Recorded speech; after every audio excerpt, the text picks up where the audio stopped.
तो दोस्तों अतुल लिमिटेड ने अपने क्वार्टर वन के नंबर्स को जो है डिस्क्लोज कर दिया है दोस्तों। तो अभी अभी जो है कंपनी ने अपनी जो बोर्ड ऑफ मीटिंग हुई है उसके रिजल्ट्स हमारे सामने रखे हैं। तो सबसे पहले देखेंगे क्या कंपनी ने किसी प्रकार का डिविडेंड तो नहीं दोस्तों, कंपनी ने किसी भी प्रकार का जो है डिविडेंड वगैरह अनाउंस नहीं किया है। उसके बाद में देखेंगे कंपनी के कंसोलिडेटेड नंबर्स हमें किस प्रकार के देखने को मिल रहे हैं। तो हम लोग आ चुके हैं कंपनी के कंसोलिडेटेड नंबर्स के ऊपर। रुपीज इन क्रोर्स में हमें अमाउंट्स देखने को मिल रही है जून मार्च जून का। तो चलिए सीक्वेंस भी एकदम ठीक ठाक देखने को मिल रहा है। बात करें कंपनी के रेवेन्यू की, तो इस क्वार्टर का कंपनी का रेवेन्यू है 1478 करोड़। पिछले क्वार्टर में कंपनी का रेवेन्यू था 1451 करोड़ और पिछले साल के जून क्वार्टर में कंपनी का रेवेन्यू जो है वो था लगभग 1322 करोड़। तो देखिए 1322 से बढ़कर कंपनी का रेवेन्यू 1478 करोड़ होता हुआ नजर आ रहा है सालाना बेसिस के ऊपर। और अगर बात करें क्वार्टर ऑन क्वार्टर बेसिस की, तो 1451 करोड़ का खर्चा सॉरी दोस्तों रेवेन्यू हल्का सा बढ़कर जो है 1478 करोड़ होता हुआ नजर आ रहा है। उसके बाद में देखेंगे कंपनी की टोटल इनकम।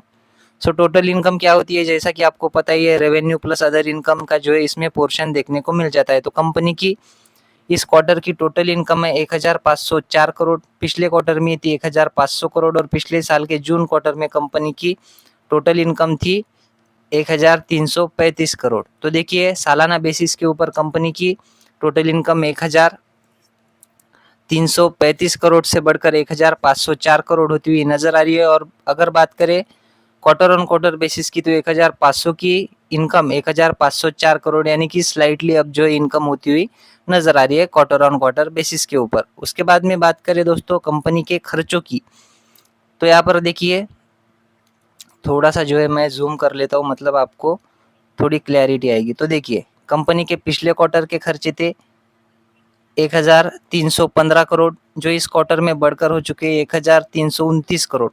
सो दोस्तों क्वार्टर ऑन क्वार्टर बेसिस पे कंपनी के खर्चे बहुत ही बड़ी मात्रा में बढ़ते हुए हमें नजर आ रहे हैं रेवेन्यू से अगर हम कंपेयर करें तो। अगर बात करें सालाना बेसिस की, तो 1180 करोड़ के कंपनी के पिछले साल के जून क्वार्टर के खर्चे थे, जो कि इस क्वार्टर में बढ़कर 1329 करोड़ होते हुए नजर आ रहे हैं। तो year on year and quarter on quarter basis पे कंपनी के खर्चे बहुत ही अच्छे खासे बढ़ते हुए नजर आ रहे हैं। अगर बात करें बिफोर टैक्स वाले प्रॉफिट की, तो देखिए पिछले क्वार्टर का टैक्स देने के पहले का कंपनी का प्रॉफिट था 186 करोड़, जो इस क्वार्टर में 177 करोड़ हो चुका है। अगर बात करें पिछले साल के जून क्वार्टर की, तो 157 करोड़ का जो है कंपनी का प्रॉफिट देखने को मिल रहा था, जो कि बढ़कर 177 करोड़ होता हुआ देखने को मिल रहा है। उसके बाद में बात करेंगे दोस्तों टैक्स देने के बाद के प्रॉफिट की, यानी कि नेट प्रॉफिट की, या फिर इसको कई लोग जो है net profit for the period और द ईयर भी बोलते हैं। तो यहाँ पर देखिए दिया गया है, तो वो है दोस्तों लगभग 132 करोड़ का इस क्वार्टर का। पिछले क्वार्टर में कंपनी का नेट प्रॉफिट था 130 करोड़ और पिछले साल के जून क्वार्टर में कंपनी का जो प्रॉफिट था वो था लगभग 112 करोड़। तो देखिए सालाना बेसिस के ऊपर हमें लगभग आप कह सकते हो